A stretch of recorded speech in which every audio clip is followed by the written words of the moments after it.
देखिए, इंसान होने का एक बड़ा सौभाग्य ये होता है कि आपको बस उनके बीच ही नहीं जीना जो शारीरिक रूप से मौजूद हैं। पशु सिर्फ शरीर होता है, तो पशु सिर्फ उनके बीच जी सकता है जो शारीरिक रूप से मौजूद हैं।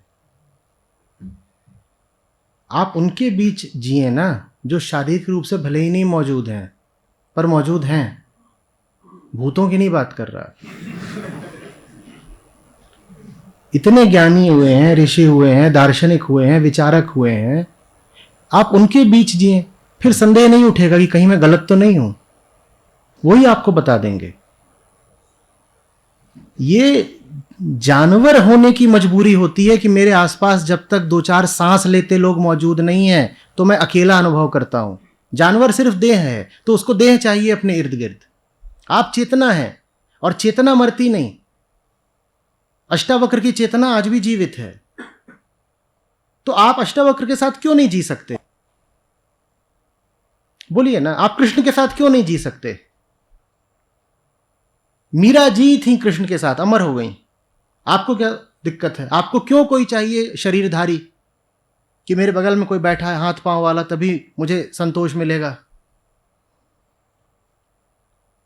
मानुष जन्म अमोल है, बार बार संतों ने कहा, इसीलिए कहा क्योंकि मानुष जन्म अकेला है जिसमें आप बंधनों से मुक्ति पा सकते हैं। और ये बड़ी से बड़ी मुक्ति है कि आपको अपने आसपास वालों का ही मुंह नहीं देखना है। किताब उठा लो और डूब जाओ। हाँ, फिल्में आपको ये नहीं सिखाती। वहां आपको कोई किरदार ऐसा नहीं मिलेगा जिसको किसी पुस्तक से प्यार हो गया हो और वो गा रहा हो गीत एक किताब हाथ में लेकर के। ऐसा कभी देखा?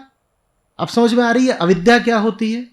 ये अविद्या है कि आपको सिखाया जाता है कि जब तक एक लड़के या लड़की का हाथ नहीं थाम लोगे और जिस्म नहीं भींच लोगे तब तक चैन नहीं आएगा।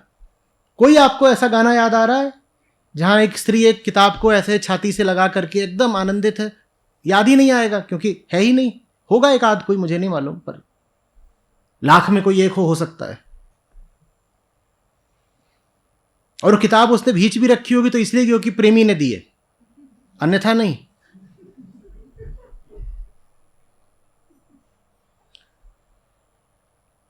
तो आप कह रहे हैं कि आपको संदेह हो जाता है, आप उनसे पूछ लिया करिए, वो आपको बता देंगे कि आप कहीं बहक तो नहीं रहे, कि कहीं आपकी संतुष्टि और आपका आत्मविश्वास खोखला तो नहीं है। ये आपको वो बता देंगे बड़े आसानी से।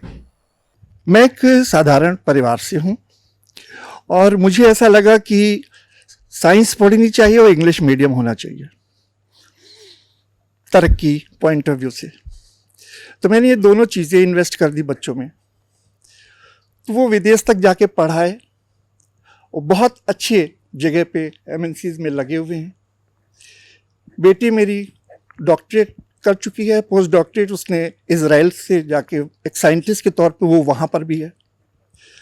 और मैंने चूँकि ज्वाइन किया था एज ए क्लर्क बैंक में, और मैं काफ़ी सीनियर पोजीशन पे 4-5 प्रमोशन पा के मैं एचआरडी का भी हेड रहा।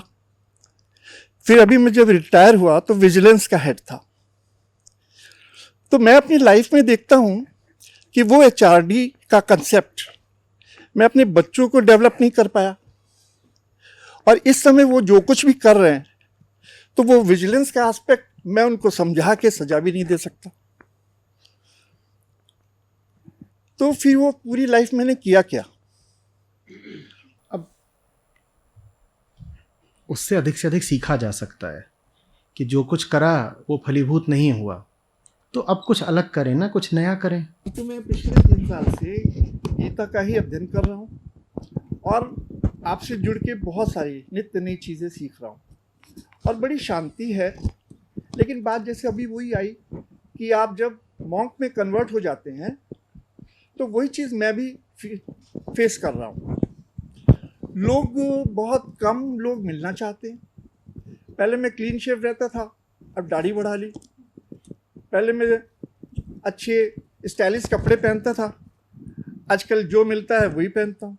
तो मैं जा तो रहा हूँ सरलता की तरफ, आध्यात्मिक की तरफ, बोध की तरफ, आपकी तरफ, पर यहाँ मैं फिर बार बार, जैसे कल वो गाना जो भजन चल रहा था, फिर ना मिलेगा दोबारा, तो ये कंसेप्ट मैं अकेला समझ के भी समझता ही रहूं, फिर इसमें परिवार कहाँ है? देखिए, कोई किसी का भाग्य विधाता नहीं हो सकता। मनुष्य चेतना है, चेतना तो अपनी ही सहमति से काम करती है, थोड़ा समझाया बुझाया जा सकता है, उससे आगे नहीं। यही हमारी ताकत है कि हम अपनी रजामंदी के बिना गुलाम नहीं बन सकते, और यही हमारा दुर्भाग्य है कि हम अपनी रजामंदी के बिना आज़ाद भी नहीं हो सकते। तो ये कहना कि मैं अपने परिवार के लिए क्या कर पाया, कोई बहुत बड़ी बात नहीं। यहाँ पर सब लोग मौजूद हैं, जो लोग संस्था में 24 घंटे भी हैं। ऐसा नहीं है कि सब लोग अपने परिवार के लिए बहुत कुछ ही कर पाए हैं, ठीक है। तो ये बात कि अगर मैं जान गया हूँ तो सब जान ही जाएंगे, ये अनिवार्य नहीं होती है। वही जान पाता है जो जानने की इच्छा रखता है। तो मुझे कहीं आचार्य जी ये लगता है कि एजुकेशन तो मैंने दे दी, एक्चुअल शिक्षा नहीं दे पाया, वो मेरी चूक हो गई। दूसरों को दीजिए, मदद करिए कि दूसरों तक जाए। ये बात भी देहाभिमान में आती है कि मुझे जो करना है बस अपने बेटी बेटे के लिए करना है। दूसरों ने क्या बिगाड़ा है, उनकी मदद करिए ना। आप अपने बच्चों को नहीं दे पाए, या आपके बच्चे आपसे नहीं लेना चाहते थे, ये एक बात है। और ये जो 800 करोड़ का संसार है, इसमें इतने दूसरे मनुष्य हैं, उनकी क्यों नहीं मदद करनी? उनकी सबकी मदद करिए। मैं पहले भी इस पर बोल चुका हूँ। देखिए, अपने घर की मदद करना थोड़ा ज़्यादा कठिन होता है। आपके घर की मदद कोई और कर देगा, वो ज़्यादा आसान है। आप अपने घर की मदद स्वयं कर पाएँ, मुश्किल होगा। उन्होंने आपको किसी और रूप में देखा है, उन्होंने आपको दाढ़ी के साथ नहीं देखा है। आप उनको कुछ बताने जाएंगे, वो कहेंगे जानता हूँ मैं। आप किसी और के पास जाएंगे, वो आपकी दाढ़ी देखेगा, वो कहेगा ठीक है बाबा जी कुछ बताने आए हैं, सुन लो। घर वाले नहीं सुनेंगे, किसी के घर वाले नहीं सुनते। बस बस बस, आन गाँव का सिद्ध यही है।